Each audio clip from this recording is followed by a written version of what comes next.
नमस्कृत्यं नरं चैव नरोत्तमं देवीं सरस्वतीं व्यासं ततो जयमुदीरयेत्। व्यासदेव, नर नारायण और माता सरस्वती को स्मरण करके नमस्कार करने के उपरांत गोलोक खंड का 5वां अध्याय आज हम लोग पढ़ेंगे, सुनेंगे, समझेंगे। तो हम लोग कहाँ थे? कल तक हम लोगों ने सुना कि भगवान ब्रह्मा जी अन्य देवताओं को, ब्रह्मा जी और इत्यादि अन्य देवताओं को गोलोक धाम में बता रहे हैं कि कौन कौन सी गोपियां होंगी, कौन कौन सी गोपियों के क्या लक्षण है, कौन किस रूप में आएगा, कौन यशोदा बनेगा। ये सब बातें हम लोगों ने कल सुन लिया। राम जी ने जहाँ जहाँ अपने रामावतार में मर्यादा पुरुषोत्तम होने के नाते नहीं किसी को माधुर्य रस दे सके, उसको माधुर्य रस देने के लिए इसी युग में आने का वचन दिया था। तो इस तरह से वो भी गोपियां ब्रज में गोपियां होंगी। अब देखो, भगवान कहते हैं रमा वैकुंठ वासिन्य श्वेत द्वीप सखी जना ऊर्ध्वम वैकुंठ वासिन्य तथा जीत पदाश्रिता। अरे, मैंने कहा जिसके पास समय नहीं है चले जाइए, लेकिन कोई नहीं गए, सबके पास समय है। बहुत अच्छी बात है।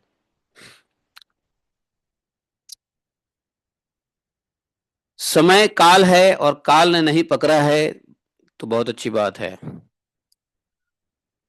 तो भगवान बोले वैकुंठ में विराजने वाली रमा देवियों की सहचरियां, श्वेत द्वीप की सखियां, विष्णु के चरणों के आश्रित ऊर्ध्व वैकुंठ में निवास करने वाली देवियां और श्रीलोकाचल पर्वत पर रहने वाली समुद्र में प्रकटित श्री लक्ष्मी जी की सखियां, ये सभी भगवान कमलापति के वरदान से हैं ब्रज में गोपियां होंगी। अच्छा, और पहले की तरह नाना प्रकार के पुण्यों के प्रभाव से कोई दिव्य, कोई अदिव्य, कोई सत्व रजतम तीनों गुणों से युक्त देवियां ब्रजमंडल में गोपियां होंगी। तो ये गुण भी मूर्तिमान होकर के गोपियां होंगी ब्रज में। यज्ञावतारम रुचिरम रुचिपुत्रम दिवसपतिम मोहिताः प्रतिभावेन वीक्ष्य देव जनस्त्रियः। बोले रुचि के यहाँ रुचि पुत्र के रूप से अवतीर्ण दिवलोकपति रुचिर विग्रह भगवान यज्ञ के देखकर देवांगनाएं प्रेम रस में निमग्न हो गई। तदंतर वे देवली देवली जी के उपदेश से हिमालय पर्वत पर जाकर परम भक्ति भाव से तपस्या करने लगी। ब्रह्मा जी वे सब मेरे ब्रज में आकर गोपियां होंगी। अब भगवान एक ही बार आते हैं कल्प में, तो जिसने जहां जैसे तपस्या किया, जब किया, तब किया, भगवान के प्रति आकर्षित हुए, सबको भगवान मौका देते हैं ब्रज में गोपियां। आप लोग भी जब भगवान के प्रति इतने आसक्त हो जाएंगे तो अगले कल्प में हो सकता है आप लोग को भी कहेंगे भैया इन लोगों ने बढ़िया से भागवतम सुना है, उनको भी ब्रज गोपियां बनाओ, इन्होंने भी तपस्या किया है, उनको भी ब्रज गोपियां बनाओ। तो ब्रज गोपियां बनने का मौका मिल सकता है।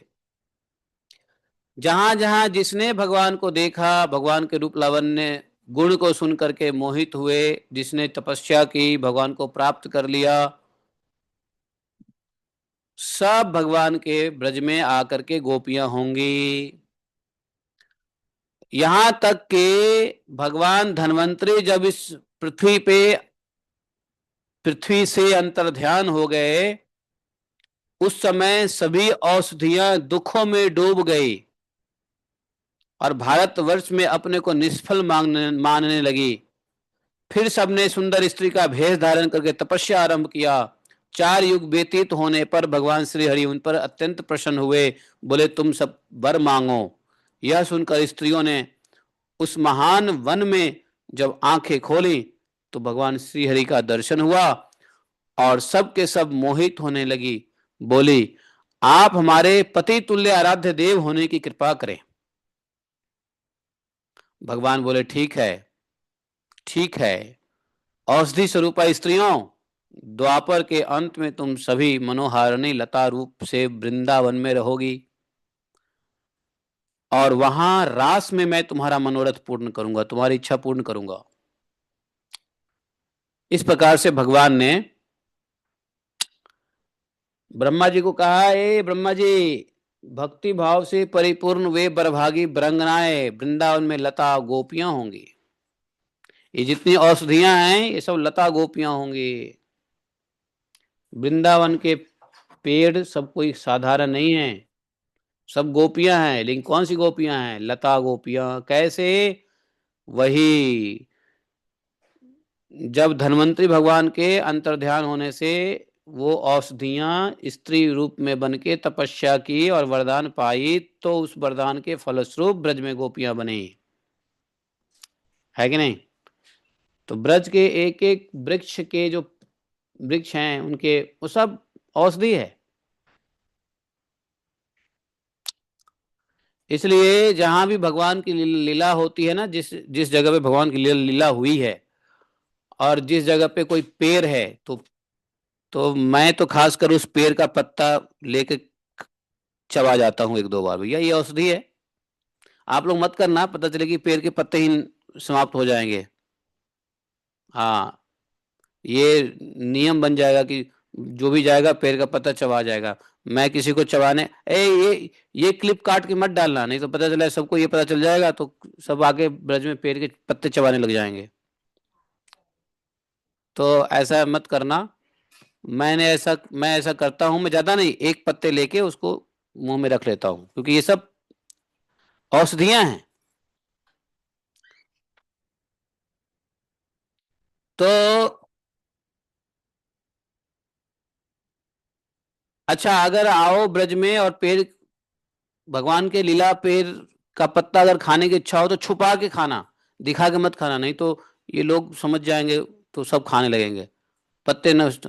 तो इसलिए इसका पाप लग जाएगा। इसलिए छुपा के एक आध पत्ते खा लेना। और कोई पूछे क्यों क्यों तोड़ रहे हो, क्यों? ना ना कुछ नहीं, ऐसे ही, बोलना मत। तो वही है, लता पता पेड़ पौधे सब बने हुए हैं। औषधि रूपा स्त्री ने तपस्या करके यह वरदान पाई है। समझे? यहां तक कि जालंधर की नगरी में जो स्त्रियां हैं, उन स्त्रियों ने ही मन संकल्प किया था कि भगवान हमारे स्वामी हो। आकाशवाणी हुआ, कोई बात नहीं है, तुम शीघ्र रमापति की आराधना करो, फिर वृंदा की ही भांति तुम वृंदावन में भगवान की प्रिय गोपी हो जाओगी। मत्स्य अवतार के समय मत्स्य विग्रह श्री हरि को देखकर समुद्र की कन्या मुग्ध हो गई। उनको भी वरदान दिया कि ब्रज में गोपियां हो जाओगी। चलो ठीक है। यहां तक कि पृथु राजा, राजा पृथु बड़े प्रतापी थे, और जब महाराज पृथु आए थे उस समय पृथ्वी को जीतकर सारी हैं वस्तु को दोह लिया था, दोहन किया था। उस समय जो महाराज पृथु के जो नगर थे, जानते हो महाराज पृथु का कौन सा नगर था? महाराज पृथु का नगर कौन सा था? वरहिष्मति। महाराज पृथु का नगर का नाम था वरिष्ठ। तो वरिष्ठमती के जो स्त्रियां थी, उन्होंने भी महाराज पृथु के ऊपर मन मुग्ध हो गए। तो उन स्त्रियों को भी भगवान ने कहा, ठीक है, इंतजार करो, तुम्हारा मनोरथ पूर्ण होगा। वे सब स्त्रियां भी ब्रज में गोपियां बनेंगी। ब्रह्मा जी के तो भाव ऐसे उठ रहे थे, अच्छा वो भी ब्रज में गोपियां बनेंगी। हाँ, और सुनो, सुतल देश की स्त्रियां, जब भगवान सुतल लोक में गए तो सुतल लोक में वहां की स्त्रियों ने भगवान पे मोहित हुई और भगवान से इच्छा किया, वर प्राप्त किया कि आप पति के रूप में आए। तो उन स्त्रियों को भी भगवान ने कह दिया था, ठीक है, तुम्हारी इच्छा पूर्ति होगी, आने वाला हूं द्वापर में। तो वो भी वृंदावन में गोपियां बनेंगी। अच्छा, सूतल लोक में कौन स्त्रियां हैं, कौन से भगवान के ऊपर मोहित हो गए, बताओ। कौन स्त्रियां मोहित हो गए भगवान के ऊपर, कौन से भगवान के ऊपर? बामन देव। बामन देव भी सूतल लोक में गए ना। हाँ, वो भी गोपियां बन गई, है कि नहीं? इसलिए कह रहा हूं, भगवान से प्रेम करो, कथा सुनो, भगवान के प्रति मोहित हो जाओ। भगवान आपको भी अगले कल्प में हो सकता है ब्रह्मा जी को आदेश दें, है कि नहीं, कि आप भी गोपियां बन जाओगे। तो समझ गए गोपियां कौन सब है, ये गोपियां कौन है? ये सब भगवान को देख करके मनमुग्ध होकर के, कोई तपस्या करके, कोई भगवान की आराधना साधना मंत्र जाप सिद्धि पता नहीं क्या क्या करके, सबकी एक ही इच्छा थी कि हम आपके साथ खेलें। अभी तो गोपियों की बात चल रही है, सुनो, अभी तो गोपियों की बात चल रही है, अभी सखाओं की भी बात होगी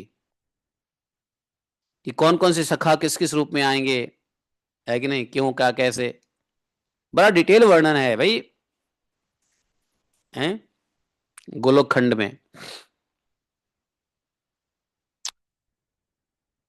कश्यप जी कौन होंगे? कश्यपो वसुदेवश्च देवकी च अदिति परा।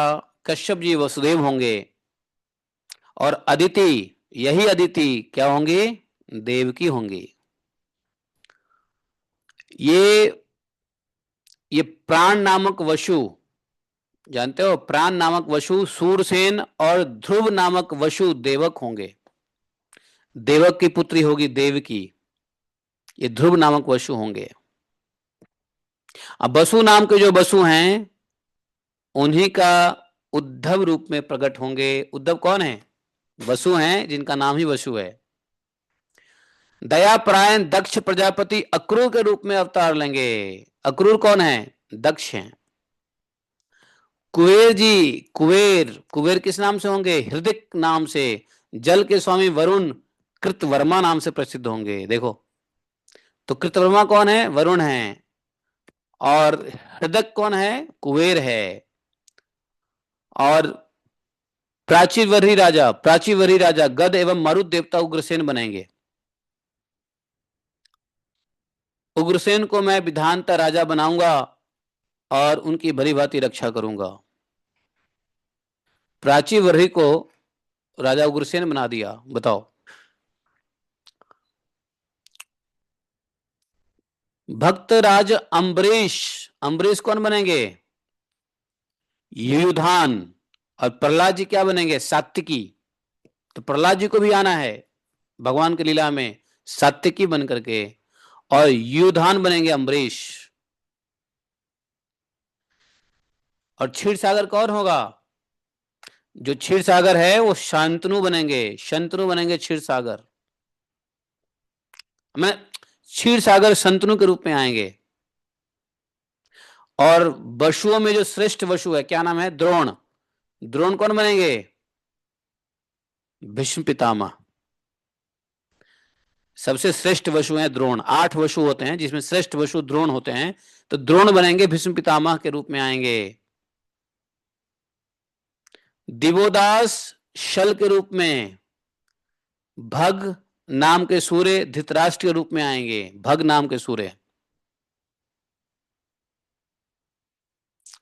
पूषा, पूषा नाम जानते हो? पूषा जिसके दांत तोड़ दिए थे यक्ष के युद्ध में, यक्ष के उसमें नहीं, वो क्या बनेंगे? पांडु। पूषा बनेंगे पांडु। और धर्मराज कौन बनेंगे? युधिष्ठिर। धर्मराज को युधिष्ठिर के रूप में धर्मराज। वायु, वायु आएंगे भीमसेन के रूप में। मनु कौन आएंगे? मनु, मनु कौन बनेंगे?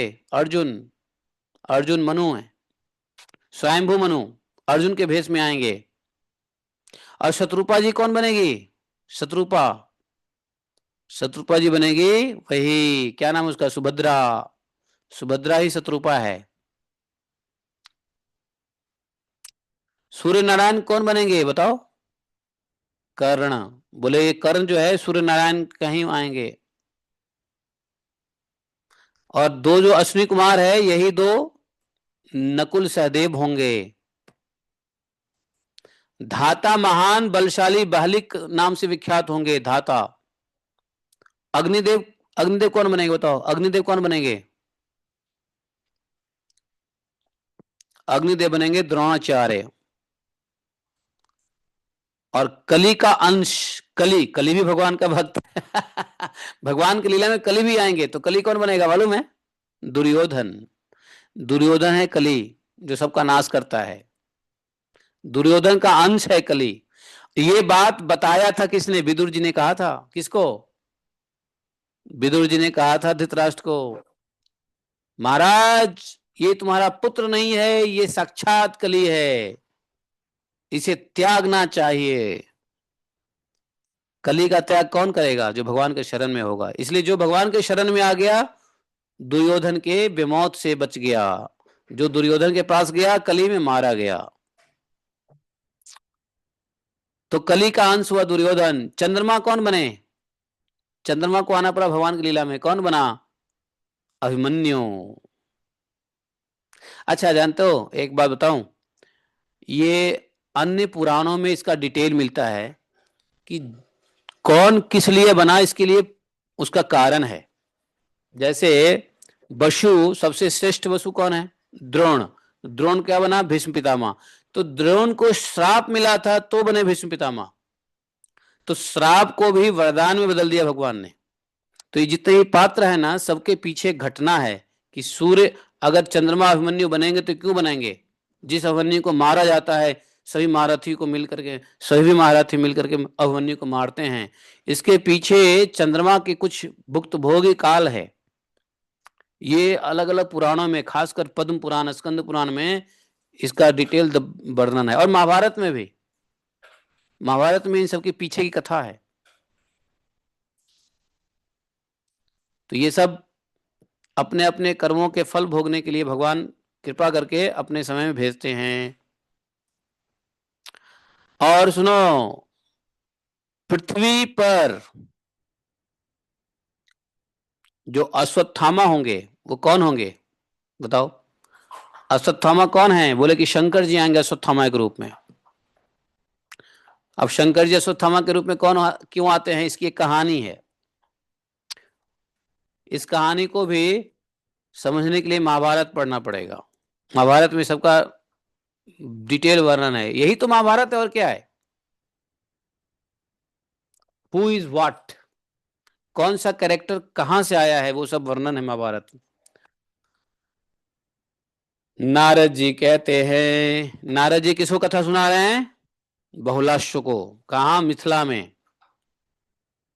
राजन, ब्रह्मा जी से इस प्रकार से भगवान हरि ने दिव्य रूप धारिणी भगवती योग माया से कहा।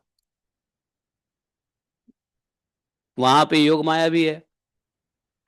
तो भगवान ने योग माया को देखा, कहा कि ए महामते, तुम देवकी के साथ में गर्भ को खींचकर वसुदेव जी की पत्नी रोहिणी के गर्भ में स्थापित कर दो। देवकी के गर्भ को खींच करके वसुदेव की पत्नी की रोहिणी के गर्भ में स्थापित कर दो। कौन? बलराम। वे देवी कंस के डर से ब्रज में नंद के घर रहती हैं। साथ ही तुम भी ऐसे अलौकिक कार्य करके नंद रानी के गर्भ से प्रकट हो जाओ। तो किसको बोला? किसको बोला? योग माया को कहा। देवक्या सप्तम गर्भव सन्निकृष्य महामते वसुदेवस्य भार्यायाम कंस सभाय। और सुनो, नारद जी कहते हैं, राजन, इस प्रकार भगवान श्री कृष्ण के वचन सुनकर संपूर्ण देवताओं के साथ ब्रह्मा जी ने भगवान श्री कृष्ण को प्रणाम किया और भगवान के वचनों को शिरोधार्य किया। और भगवान के वचन के द्वारा पृथ्वी देवी को धीरज दिलाया और सब अपने अपने धाम को वापस लौट आए। बहुलास्य जी को नारद जी कह रहे हैं कि मिथिलेश्वर जनक, तुम भगवान श्री कृष्ण चंद्र को साक्षात परिपूर्णतम परमात्मा समझो। देखो, भगवान श्री कृष्ण क्या है? परिपूर्णतम साक्षात कृष्णम विद्धि मैथिल। ओ मिथिला के राजा, भगवान को साक्षात परिपूर्णतम समझो। भगवान कोई अंश अवतार, कला अवतार, गुना अवतार, लीला अवतार नहीं है, पूर्ण परिपूर्ण अवतार है। समझें? कंस आदि अनेकों दुष्टों का विनाश करने के लिए ही, अर्थात पृथ्वी के भार को कम करने के लिए धराधाम पर पधारे हैं। देखो, शरीर में जितनी रोएं हैं उतनी यदि जीवाएं हो जाए तब भी भगवान श्री कृष्ण के अनलिमिटेड महान गुणों का वर्णन नहीं किया जा सकता है। महाराज, जिस प्रकार पक्षीगण अपनी शक्ति के अनुसार ही आकाश में उड़ते हैं, वैसे ही ज्ञानी लोग भी अपनी मति एवं शक्ति के अनुसार ही भगवान श्री कृष्ण की दिव्य लीलाओं का गायन करते हैं। वाह! ये बात सुखदेव गोस्वामी ने भी कहा था परीक्षित महाराज को कि भगवान की कथा लीला ऐश्वर्य गुण असंख्य है, अनिवर्चनीय है, वर्णन नहीं किया जा सकता है। लेकिन फिर भी ज्ञानी लोग अपनी शक्ति, गति, मति के मुताबिक ही भगवान श्री कृष्ण की दिव्य लीलाओं का गायन करते हैं। इसलिए भगवान की कथा चाहे जो भी करे, हम लोगों को उनकी कथा को एप्रिशिएट करना चाहिए। चलो, कथा अपने अपने ही बुद्धि विचार से कर रहे हैं, अपने ही तप वैराग्य से कर रहे हैं, अपनी जैसी स्थिति है वैसी कर रहे हैं। क्योंकि पक्षी लोग आकाश में उतने ही उड़ते हैं जितनी उनकी शक्ति होती है। तो जिसकी जितनी जैसी शक्ति होती है, भागवतम कथा वैसे ही करते हैं, सुनाते हैं। कोई गलत नहीं, कोई सही नहीं, सब सही है। कोई सही नहीं, सब सही है, कोई गलत नहीं है। सब अपने अपने शक्ति, बुद्धि, बल, वैराग्य, भक्ति के मुताबिक भगवान की कथा कहते हैं, सुनते हैं, सुनाते हैं। आपको जहां कथा में रुचि लग जाए वहीं से सुनना प्रारंभ कर दो। कहीं से भी कथा में रुचि आ रही है, इसके मुख से नहीं, उसके मुख से, उसके मुख से नहीं, उसके मुख से, आप प्रारंभ कर दो कथा सुनना। लेकिन कथा सुनना जरूरी है। आप कहोगे, अरे आप तो उल्टी बातें कर रहे हैं, दुनिया कहती है कि कथा सिर्फ ऐसे वैसे के जैसे तैसे के मुंह से नहीं सुननी चाहिए। अरे कथा जैसे तैसे के मुंह से वास्तव में नहीं सुननी चाहिए, लेकिन कथा सुनने के लिए जो नियम है उसमें तो देख लो, कम से कम वैष्णव होना चाहिए, भगवान का रसिक होना चाहिए, भगवत ज्ञान होना चाहिए, कथा को अच्छे से एक्सप्लेनेशन कर रहे हो एनालॉजी क्रोनोलॉजी से। तो ऐसे किसी भी कथाकार से कथा सुनो, क्या दिक्कत है? आपका हृदय जहां से सुनने को मन करेगा सुनो। हाँ, अब ये नहीं है कि कथा जो है ना कोई फिल्म स्टार कहने लग जाए तो सुनने लग जाएंगे, कोई पॉलिटिशियन मदन मोहन मालवीय की गीता पढ़ने लग जाएंगे। क्यों पढ़ेंगे मदन मोहन मालवीय गीता? क्योंकि मदन मोहन मालवीय जी भगवान के भक्त थे ही नहीं। जब भगवान के भक्त नहीं है तो उनकी गीता क्यों हम पढ़ेंगे? है कि नहीं? उससे अच्छा है कि किसी संत की गीता पढ़ लो, विवेकानंद जी लिखा वही पढ़ लो।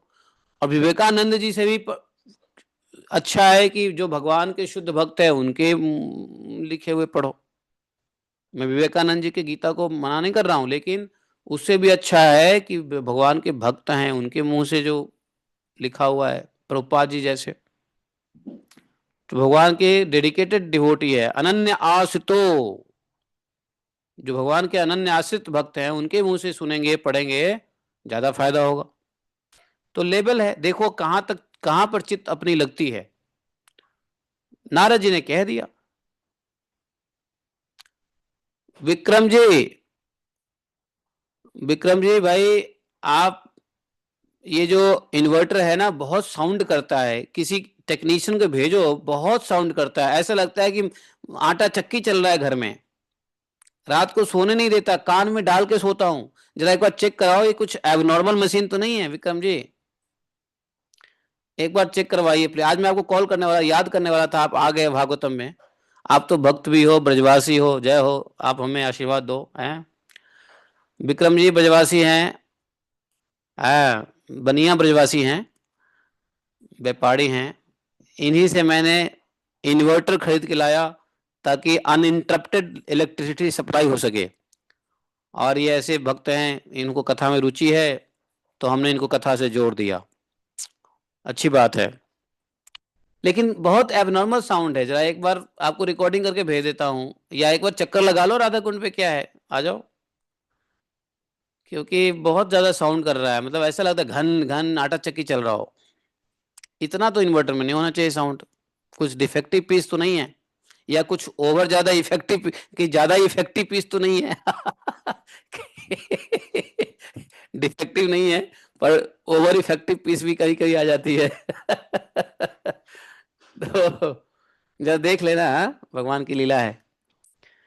तो यहाँ पे आज का ये हम लोग समाप्त करते हैं। गोलोक खंड 5वां अध्याय समाप्त हुआ।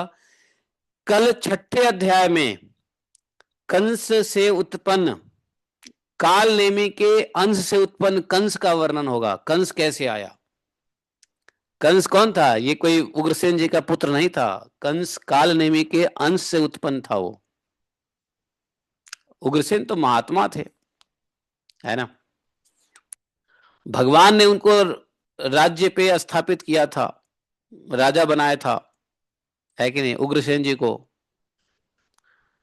है।